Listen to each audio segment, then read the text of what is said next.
Hey guys, welcome back. Tonight, let's talk about the party mechanic and everything that's gone wrong with it. It's coming up next.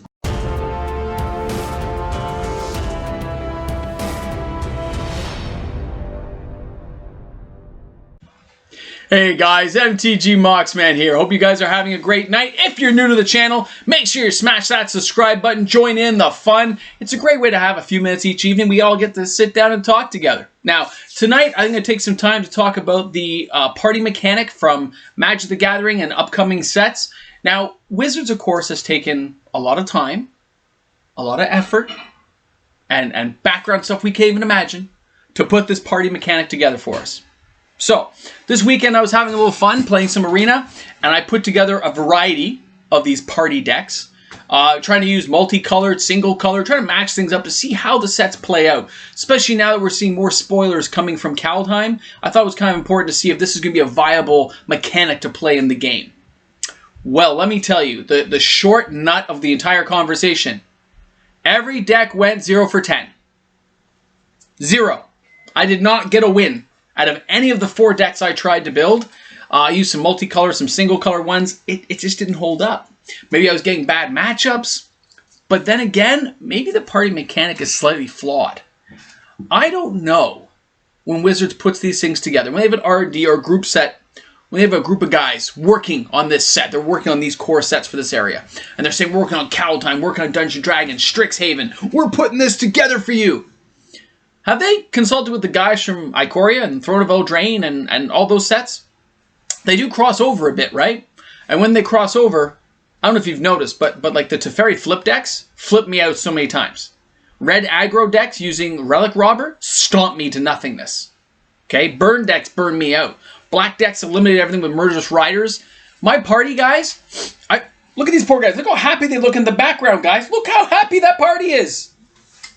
That party was eaten by dragons, demons, goblins, wizards, just ate them alive. Rogues assaulted them at every turn.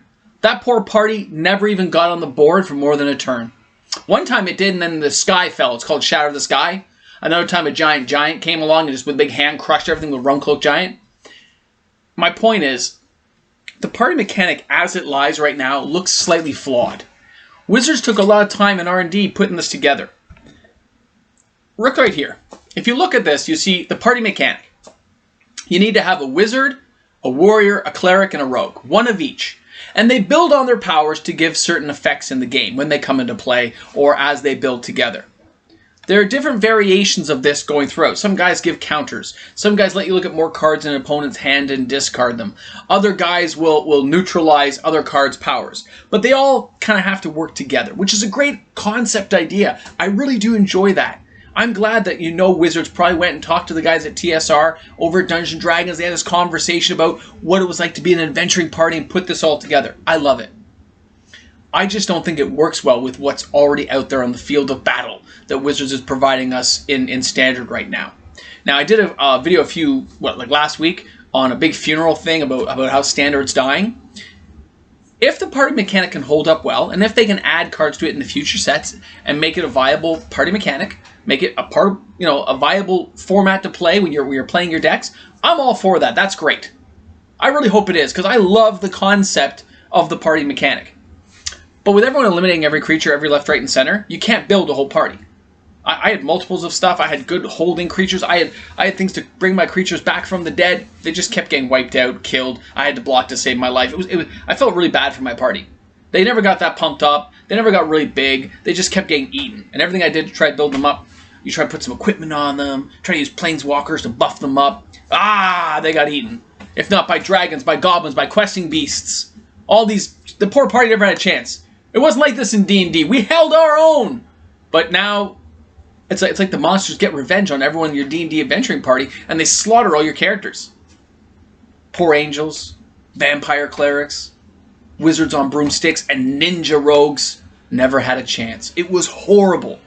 Now, that said, we know, right, that if everyone there is in your party builds your party, right, they all have a role to play. And they build on each other's roles, as we talked about. But look at this. Between the commons, uncommons, rares, mythics. Nothing I've seen so far allows me to believe that this party can hold up to what's already in play. From flip decks, card denial decks, giant green beasties coming out with the henge. There's only certain decks really being played in standard at any higher level game. And not young players are just rolling over. I don't play in the lower levels. I usually level up pretty quick to Mythic, right? So I'm playing against bigger players. And I'm telling you, none of that deck held up. It didn't matter what I put into it. It kept dying, okay? Because I'm trying to actually use the party. I'm not just trying to like use one or two cards from that to build a winning deck. I'm trying to use the party mechanic the way it's intended to be used. Wizards planned this party mechanic with a certain idea in mind. And it's failing to execute on any particular winning level, okay? It looks cool on the battlefield. It looked cool when I was building it. But when I started playing things, it just kept dying. And nothing I did could bring them back to form a party. So none of the card effects really triggered well with the other cards. I'm not saying it can't happen. We know that upcoming sets, Kaldheim is warrior heavy, because we just saw rogue heavy from Zendikar Rising. We saw a little smattering of stuff from Core 2021, right? So now we have Strixhaven. Well, we can kind of guess if it's a School of Mages, it's going to be wizard heavy. You can see how Wizards has actually planned this out. If you look at this, you can almost put this on a whiteboard, put a little thing, and pretend you're a Wizards employee, because it's all mapped out for us. They're going to put a few clerics in Kaldheim, a few clerics in Strixhaven, okay? You've already probably seen a few in the spoilers they put out there. Then in the D&D set, they're going to kind of broaden it all out and put it all together for us, okay? Now, the flip lands are going to come out in Kaldheim, which are going to match off with ones we already had from Zendikar Rising. That's supposed to give you your mana base with the triomes to build these nice, unique, colorful decks. Multicolored decks. I'll be building multicolored decks, but it probably won't be with a party, because I want to win. I want to have a good match, not get slaughtered and rolled over. Unless, somewhere in the D&D sets, and in Strixhaven and in Kaldheim, they're putting heavier creatures that can stand up to what's out there. You ever been stomped by an elk that's been mutated a bunch of times? Or blown up all your enchantments and you try to bring things back? It's horrible. You ever had goblins come swarming out and wipe you out on turn 3 and 4 6 times in a row? I have.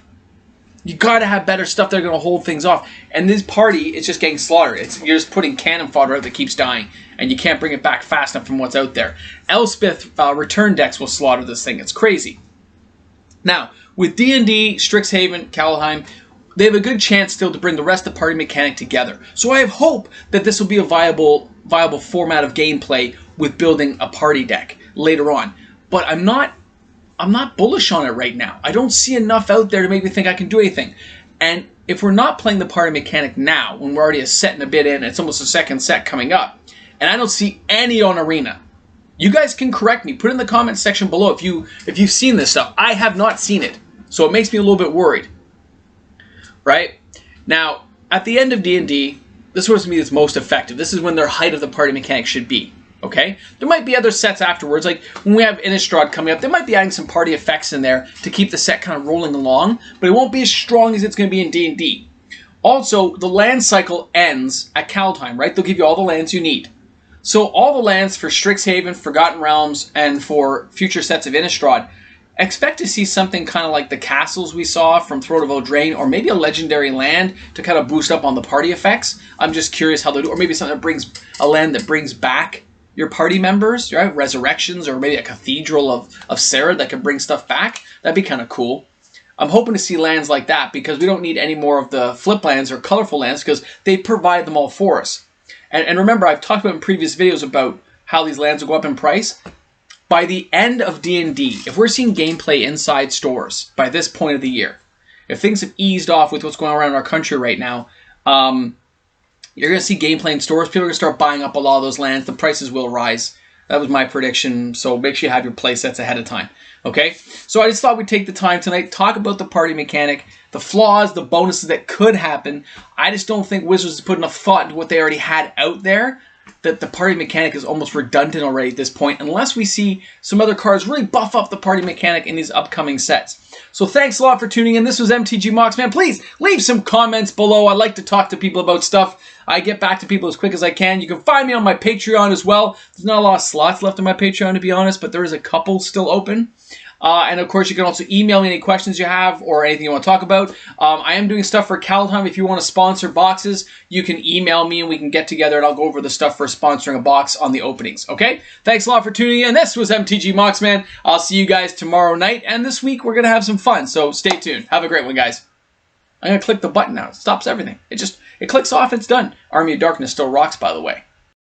Hey guys, thanks for tuning in. This was MTG Moxman. Big shout out to all my patrons. I hope you enjoyed the new background. We're going to follow a little bit of January with a little Kaldheim backdrop. All right, guys, thanks a lot for tuning in. My patrons rock and you can too. Be immortalized!